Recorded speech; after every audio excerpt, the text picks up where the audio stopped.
Today, I want to talk about the cost of living in Nairobi, Kenya. I have been here for about 6 months plus now, going back and forth, and I stayed in multiple areas, so I can give you a good idea of what you're going to spend if you want to live in Nairobi, Kenya. And the first thing I want to start off with is accommodations. And this is one of the good parts about Nairobi is you kind of get to design your lifestyle. Because I've stayed in places where like $500 a month all the way up to $850 a month. And this was in completely different areas. But all these places had similar features. And number one was these places were furnished. So you're going to pay a little bit more if you want a furnished place. If you want an unfurnished place and you furnish it yourself, you are going to save a lot of money. And also you get to design your place. But all the places I came to, I wanted them to be ready to move in. I didn't want to go find a refrigerator, go find a washing machine. So the places I stayed in, they all had security. They all came with cleaning ladies that came like twice a week. Some of the places had washing machines. Other places didn't have washing machines. That's one of the amenities you have to decide. Do you want a washing machine or you don't? My favorite area to actually stay in is like Kilimani and Kilauea now, because this is the most recent area I stayed in was Kilauea, because I feel like those areas are super central, but they're not as pricey as like Westlands, where like you will see a lot of foreigners, a lot of big companies, and you're gonna pay that premium for that, like the luxury of Westlands, because like Westland is just like one of the premium areas, like Westlands, like Karen, which is like a premium suburb. So you're gonna pay a little bit extra, but like Kilimani, Kilauea is like that sweet spot. And if you're looking to stay in this area, you could spend anywhere from like $750 and up if you want a furnished place. If you don't want a furnished place, you can minus about $200 to $300 depending on the amenities you want. Like if you want to have a pool on your roof, like my current apartment right now has a gym. So, and the gym is like fairly new. This whole building is fairly new that I'm staying in. This is actually my balcony that I'm on right now. So if you want a gym, we want a pool, $750 is up. $750 is up for a furnished place. About $200 to $300 off if you want an unfurnished place and design it yourself. And that's for Kilimani and Kilauea. Now, if you're looking at an area like a Roy Sambu or Didingwa, you can have significant savings, but you're moving further away from the center of town. Like, you can still have like a grocery store close to you, a gym close to you, but you're going to be further out. You're going to be on the edges of Nairobi. And if you're looking at apartments like I did a video on a studio that was $100, and then they had a one bedroom was about like $150, $160, then the two bedroom was like about $200, and then the three bedroom was about like $300. And if you're trying to get out to the outskirts of the city and live a more suburban life, you can get an apartment for super cheap, or you could just rent you a house out there and set yourself up. Now, you're going to have to pay a little bit more if you want to come into the city. Like I say, if you're trying to like go to Westlands all the time or go to Kilimani and all that. Ubers are not that expensive, but you are going to be spending like probably like for a 30-minute Uber during high demand. You're probably looking at like $4 to like $5, probably $7 max if like you're really on the outskirts. But you have acquired a lifestyle, and also if you stay on the outskirts, a lot of like the international schools, so if you're raising a family, a lot of the international schools are out there, a lot of the embassies are out there. So that's the type of area if you're trying to live a more chill life. Me, I'm kind of a city person, so I like to be in the thick of things. So I'm going to be like a Kilimani or Kilauea. And that brings me to the next topic, which is transportation. In Nairobi, you don't really need a car. You can get one. But with the amount that you spend on Uber and Bolt, if you want to take Bodas, it's significantly less than like owning a car. So like, okay, if you look at it in America, like the average car note now is about like $525 for a used car.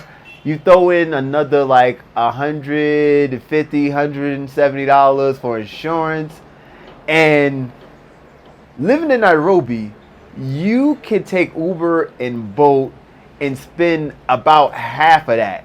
Probably even less than that if you're not going everywhere every 5 minutes. Because, like, the average Uber ride is going to run you probably, like, for, like, 15 minutes, 10 minutes. It's probably going to be, like, what? 300 shillings, 500 shillings max. And that equivalents to, like, about, like, $4 or $4 and some change. 300 is about what? It's about like $2 and some change. So you're not really required to have a car. And if you're really adventurous, you can take a boater, and boaters are like dirt cheap. Like a 5-minute boater will cost you about like, I think like 60 cents, 70 cents. Like it's laughable how much a boater is.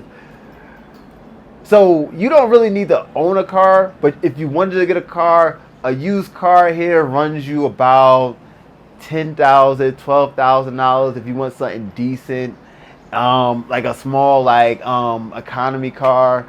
If you want a big car, it's gonna go up obviously. But like one of the good parts about Nairobi is like I don't have to worry about the car. I don't have to worry about insurance. I just call me an Uber, and it just takes me to the place. I don't have to worry about parking. Even though my building, I have a parking space in it that's free, I don't have to worry about parking. I don't have to worry about maintenance.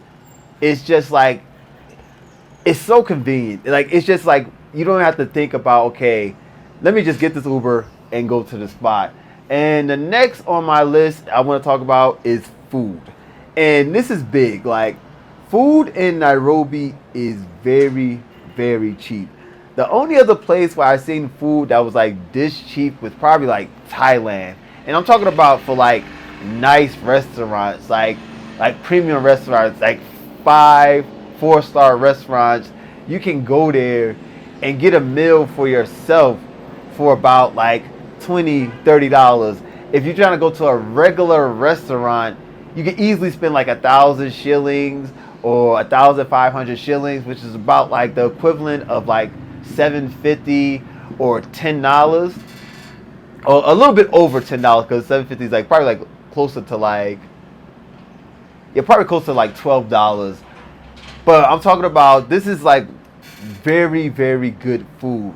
And the food here in Nairobi is organic. So it's not like the food in the States where it's like full of like, it's processed, it's full of like GMOs and growth hormones. Like, actually eating here, I eat out. Like, I don't cook. I never cooked in Nairobi. Excuse me. I never cooked in Nairobi, and I actually lost weight. Like, every time I come to Africa in general, I lose about 5 to 10 pounds easy just by eating the food, because the food is natural here. It doesn't have all those chemicals. So, like, my food budget is probably like $350, probably $400 max, and that's me never cooking and eating out all the time. If I wanted to have the equivalent lifestyle back in the States, I would probably be spending like $800, $900 easy. Because like, even if you want to go to like McDonald's now in the States, you're probably going to drop like $10 to $12 on one meal, and that food is absolutely garbage. But here you can get some of the best food I have ever had in my life for about like between $7, $12. And if you want to really cut your price, you can really eat locally, and you could get like a dish like pilau, and that will run you probably like $3, $4. And that's like a whole meal, probably like a pilau with some kuku, that's chicken, or a llama, or beef. And you could get you a whole meal and a drink for probably like $4 if you want to eat locally. So you don't even have to think about food. Next, I want to talk about internet. You know you can't live without internet. My internet bill back in the States at my apartment in the States is about $100. Internet is included in my apartment right now, so I don't even have to think about that. But if you want to get your own internet and you want to get like an upgrade, it's probably going to be like between $30 and $50 depending on what speeds you have. Like right now, the internet that's included in my apartment is 14 up, 14 down. But if I want to upgrade it, I could just pay probably like an extra $10 to $20 and get like 50 up, 50 down, or 100 up, 100 down. It really depends on what you need. And the next thing I want to talk about is phone. You know you can't live without your phone. My phone plan back in the States is about another $100 easy. T-Mobile, it's another $100 easy. But phones here, like the phone plans here, are just forget about it. You can get about 10 gigs of data, 1,000 minutes, and no, 1,000 text messages, and about like 200 minutes for about $7.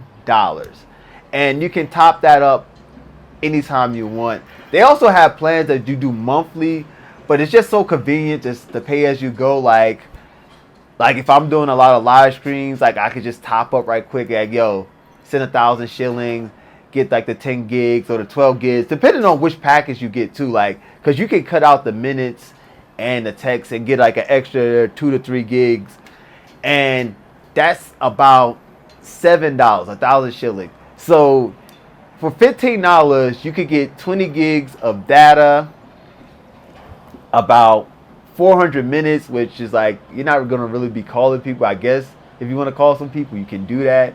And about 2,000 texts for $15. Easy. Easy. Like, that's what I'm saying about with Nairobi, Kenya. Like, if you really wanted to, you can live for about $2,000 a month. Like, my budget, like, if I wasn't going out so much, I think my budget would be even less than like $2,000 a month. You can honestly live here for 1,500. I mean, you're not going to be going out to the club all the time, and you're not probably going to be going to the premium restaurants, but it is possible to live here for 1,500. But I feel like the sweet part of the sweet range is probably like $2,000 to $3,000 a month. You can kind of just live like a king. You can do what you want. Like, you're not going to really be thinking about like the dishes you're buying. You're not going to really be thinking about your rent. Like, even if, like, especially if you're getting a non-furnished apartment and you're furnishing it yourself, forget about it. You're not going to be thinking about your rent. You're not going to be thinking about transportation and like miscellaneous things. Like if you want to go buy like sneakers and all that, that's the only thing that's kind of expensive in Nairobi. Is like if you're trying to buy, like, go to like Nike factory in the mall, it seems like they overpriced. Because, like, this is Africa. This is literally what a sales rep has told me. I'm like, yo, why are these sneakers so expensive? Like, I know these sneakers in the States probably run like $70. And here, they'll be like $200. And they just say, this is Africa. Like, they just overprice stuff. So, if you're trying to get Western goods, that can add some inflation to your life. If you were to, like, go buy, like, all American food or go buy cereal and all that. That is a little bit more expensive in Nairobi. That's the cost you can expect to live on in Kenya. Let me know what you feel in the comments. Do you disagree with me? Do you agree with me? And yeah, it's your boy KidGreatness. And remember, you can't rush greatness. We out.